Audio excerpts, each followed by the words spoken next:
Olá, bom dia para você. Pode chegar, seja bem-vindo.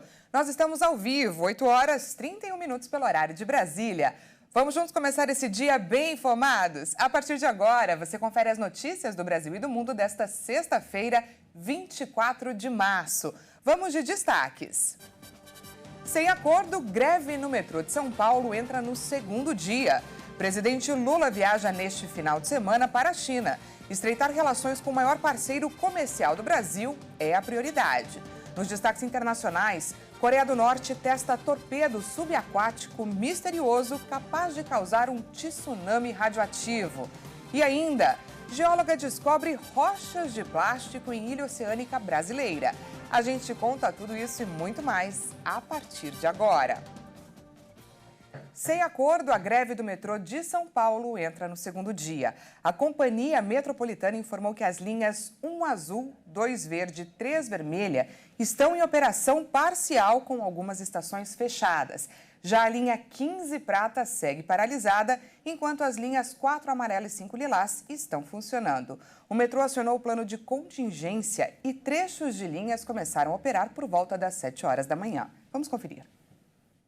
No segundo dia de greve dos metroviários, mais uma vez o paulistano enfrentou problemas para se locomover, com a paralisação das linhas 1 azul, 2 verde, 3 vermelha e 15 prata, além do monotrilho. As linhas 4 amarela e 5 lilás funcionam normalmente, assim como todas as linhas da Companhia Paulista de Trens Metropolitanos.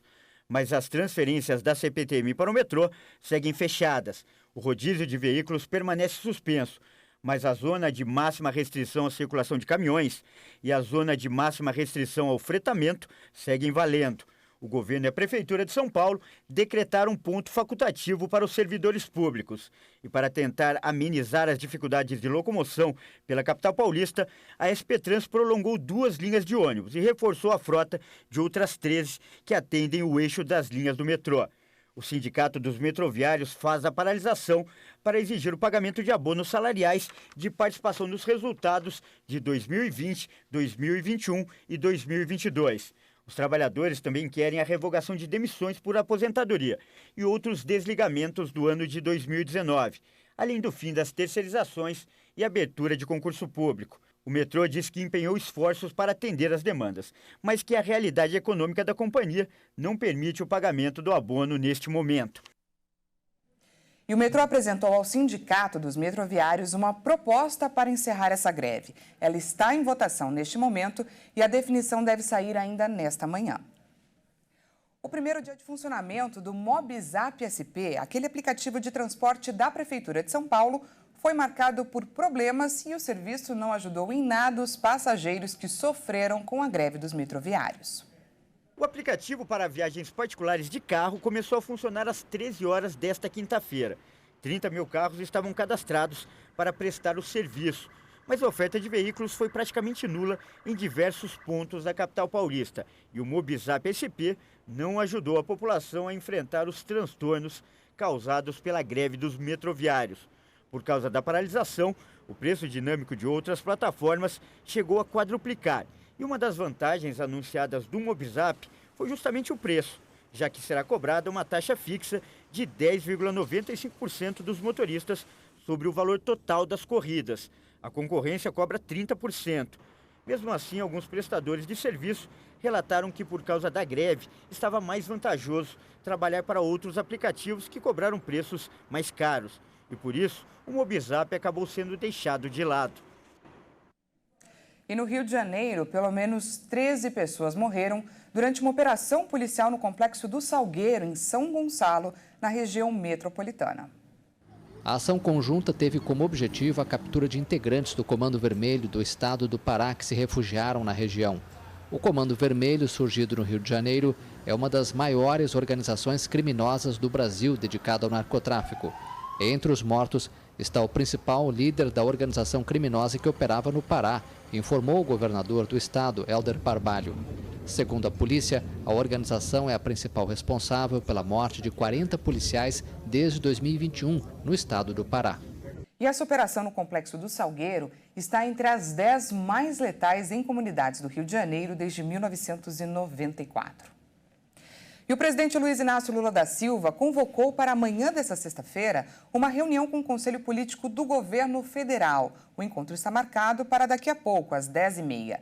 Segundo a agenda oficial, participam da reunião, além de Lula, o vice-presidente Geraldo Alckmin e outros 7 ministros, entre eles da Casa Civil, da Justiça e Fazenda. Também estarão presentes os líderes do governo no Congresso, no Senado e na Câmara. A reunião terá várias pautas, entre elas o embate entre a Câmara dos Deputados e o Senado Federal sobre a tramitação das medidas provisórias, o arcabouço fiscal e o inquérito que investiga integrantes de uma facção criminosa por planejar matar e sequestrar autoridades. E o presidente Lula viaja à China com a missão de ampliar a venda de produtos a um país em desaceleração. O gigante asiático é o maior parceiro comercial do Brasil. O estreitamento das relações comerciais entre Brasil e China deve ser o foco da viagem do presidente Luiz Inácio Lula da Silva ao país asiático, que acontece neste final de semana. O governo vai levar uma longa pauta de temas considerados prioritários: ações para combater as mudanças do clima, investimentos em setores estratégicos e propostas para uma saída diplomática para a guerra na Ucrânia também devem marcar a viagem do presidente ao país. Convidado pelo presidente chinês Xi Jinping, Lula deve defender e reforçar as relações já construídas com o maior parceiro comercial do Brasil e buscar ampliar a gama de produtos brasileiros para a venda no gigante asiático. Com essa viagem, o presidente cumpre a agenda oficial com os 3 maiores parceiros comerciais do país nos 3 primeiros meses de governo, já que Lula também visitou recentemente os Estados Unidos e a Argentina. Do ponto de vista geopolítico, o momento é sensível, já que a China mostrou alinhamento com a Rússia durante a guerra na Ucrânia. Lula precisará balancear o aceno a um dos mais importantes motores da nossa atividade econômica, sem que a política externa contamine o comércio com os outros parceiros do Ocidente, como os Estados Unidos. E às vésperas do embarque do presidente para a China, o governo de Pequim decidiu reabrir o mercado, ou seja, voltar a importar carne do Brasil após um caso atípico da doença da vaca louca, que foi registrado há quase um mês. A reportagem é da Jaqueline Fonseca. O anúncio do fim do embargo à carne brasileira foi feito nesta quinta-feira pelo ministro da Agricultura, Carlos Fávaro, que está em Pequim. A comitiva do Ministério da Agricultura viajou para a China antes da delegação brasileira e desembarcou na segunda-feira para ampliar as relações comerciais com aquele país e negociar o fim do embargo da venda da carne bovina. Tenho certeza que esse é um passo para que o Brasil avance cada vez mais com credenciamento de plantas e oportunidades para a pecuária brasileira. O fim do embargo da China à carne brasileira ocorre poucos dias antes da viagem do presidente Lula, marcada para o próximo domingo. A suspensão nas vendas da carne brasileira começou no final do mês de fevereiro, quando foi detectado um caso atípico de vaca louca em um animal num rebanho em Marabá, no estado do Pará. Desde então, o governo brasileiro começou a negociação para retomar a exportação da carne com o maior parceiro comercial do Brasil. A China é o maior parceiro comercial do agronegócio brasileiro e compra 60% da carne bovina produzida aqui. Segundo a ABEC, Associação Brasileira das Indústrias Exportadoras de Carne, não é possível precisar quanto o setor deixou de arrecadar no período do embargo. Por se tratar de uma suspensão temporária, as vendas da carne brasileira não foram canceladas, apenas adiadas. Portanto, os embarques que não foram feitos nas últimas semanas devem ser realizados ao longo dos próximos meses. O embargo temporário é um protocolo sanitário estabelecido entre Brasil e China para garantir a qualidade da carne e a confiança nas exportações. O presidente da Comissão Nacional de Bovinocultura de Corte da Confederação Nacional da Agricultura critica a metodologia. Assim como o mapa faz o autoembargo automático, ao mínimo caso de suspeita, a gente gostaria que ele tivesse a reflexão junto ao governo chinês de fazer a reabertura automática também. Assim que for comprovado nos laboratórios oficiais do mundo inteiro que é uma doença atípica e que não envolve risco nenhum para o país chinês, para o brasileiro, para a população de modo geral, nem para os animais, que seja feita a reabertura e seja autorizado o embarque de carne para a China automaticamente. Casos atípicos da vaca louca, como o encontrado no Pará, geralmente ocorrem espontaneamente em animais mais velhos e não oferecem risco ao rebanho ou aos humanos. Agora a gente fala sobre o embate entre a Câmara e o Senado Federal. O presidente Rodrigo Pacheco decidiu nesta quinta-feira retomar as comissões mistas formadas por deputados e senadores para análise de medidas provisórias enviadas pelo presidente Lula ao Congresso Nacional com o apoio unânime dos líderes do Senado. A medida desagrada o presidente da Câmara, Arthur Lira, que não concorda com a decisão de Pacheco e acusa o Senado de truculência. Nesta quinta-feira, Rodrigo Pacheco se reuniu com líderes partidários do Senado para tratar da retomada das comissões mistas e, logo após em pronunciamento, afirmou que a casa é a favor do restabelecimento do que é previsto na Constituição. Eu ressalto que, em relação às medidas provisórias do governo anterior, todas elas já encaminhadas à Câmara dos Deputados para apreciação sobre o rito excepcional do ato da comissão diretora. Mas as novas medidas provisórias, há um entendimento do Senado no sentido de que deve-se restabelecer o rito previsto na Constituição.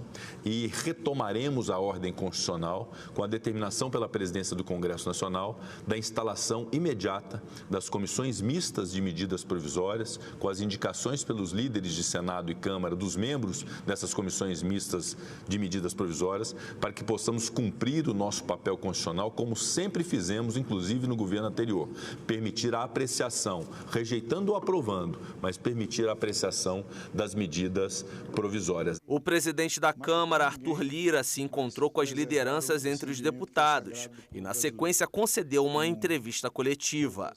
Não é na truculência nem na força que vai se resolver esse problema.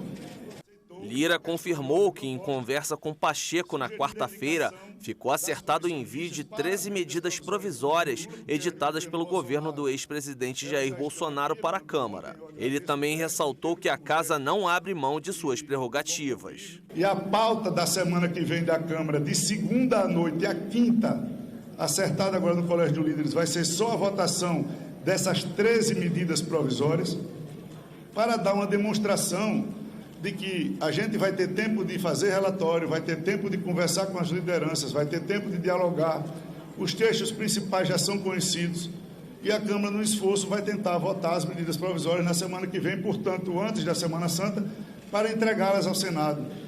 As casas são equivalentes.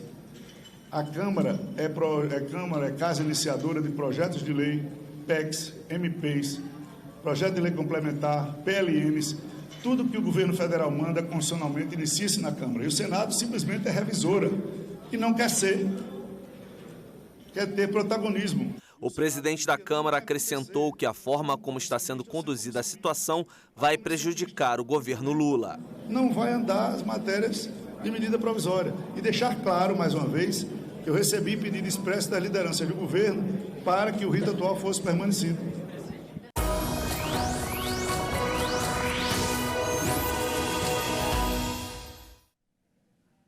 E antes do intervalo, falamos sobre a previsão do tempo para essa sexta-feira e também para o final de semana. A chuva deve cair com intensidade nas regiões norte e nordeste hoje e no final de semana os temporais também não dão trégua no centro-oeste, mas no sudeste o tempo seco começa a se instalar. No Rio Branco, no Acre, o rio Acre subiu quase 5 metros após as fortes chuvas que atingiram a cidade nesta quinta-feira. Pelo menos 20 bairros foram atingidos, então deixamos aí o alerta para os moradores. Vamos agora conferir como fica o tempo em algumas cidades do país. Começamos pelo norte do Brasil, em Rio Branco, no Acre. O dia por lá será de calor e chuva a qualquer hora. A máxima chega aos 29 graus. O clima continua assim no final de semana e as máximas permanecem na casa dos 29 graus. Vamos agora conferir na região nordeste do país, em Salvador, na Bahia. O dia será de calor e chuva a qualquer hora. A máxima chega aos 29 graus. O tempo permanece assim por lá no final de semana, com calor e chuva nos 2 dias, mas as máximas sobem um pouquinho. Chegam aos 30 graus no sábado e também no domingo.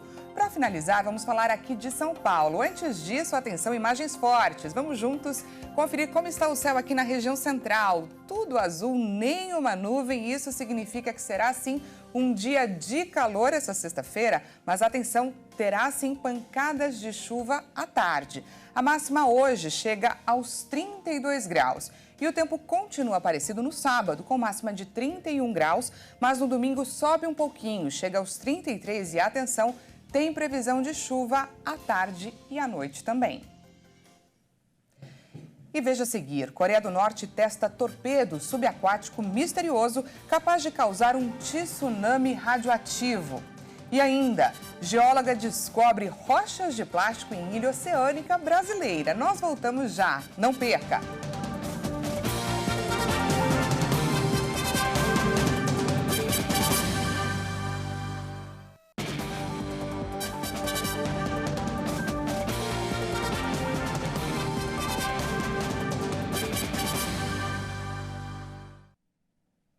Seja bem-vindo mais uma vez, nós estamos de volta ao vivo, 8 horas e 50 minutos pelo horário de Brasília.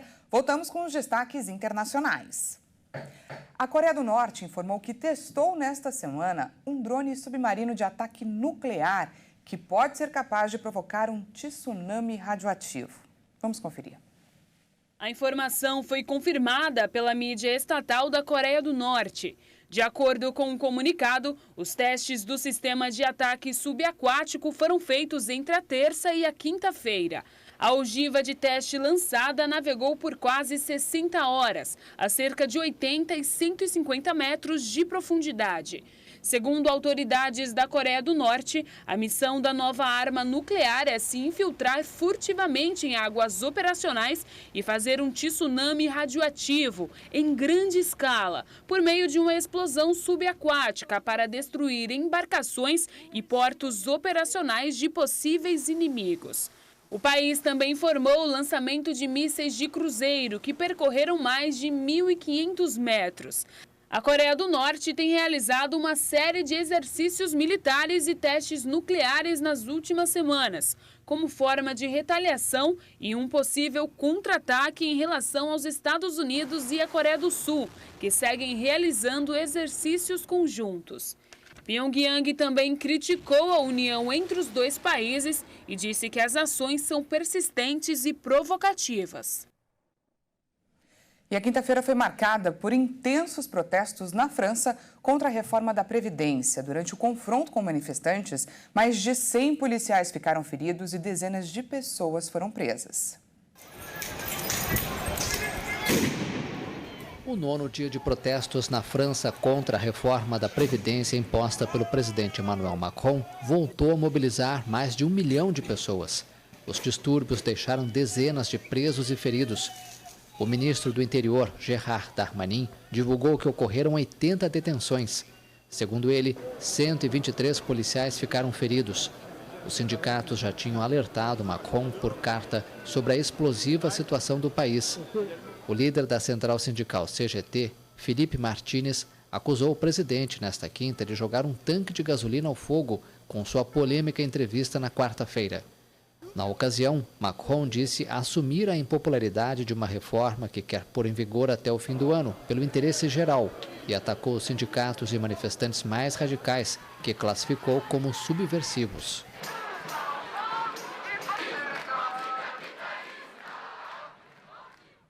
Pesquisadores da Suécia iniciaram novas experiências com o lançamento de uma sonda que deve ajudar a entender um pouco mais sobre as auroras boreais. Vamos conferir. Para desvendar os segredos deste fenômeno natural, pesquisadores do Instituto de Física Espacial da Suécia lançaram uma sonda perto da cidade de Kiruna, que soltou materiais similares aos fogos de artifício a uma altitude de 100 a 200 quilômetros. Esse empreendimento causou nuvens brancas e verdes luminosas no céu que progressivamente eclipsaram a aurora boreal real que brilhava no horizonte. A experiência visa melhorar as previsões meteorológicas para o espaço próximo, também chamado de atmosfera superior, permitindo uma melhor proteção dos satélites e outras infraestruturas essenciais de telecomunicações. Tima Sergienko, responsável pelo experimento, afirmou que essas estruturas podem ser seriamente danificadas durante fortes atividades iônicas causadas pelas auroras boreais. Para reproduzir esse efeito, os pesquisadores jogaram bário em cilindros de alumínio, o que garantiram não representar perigo para a população.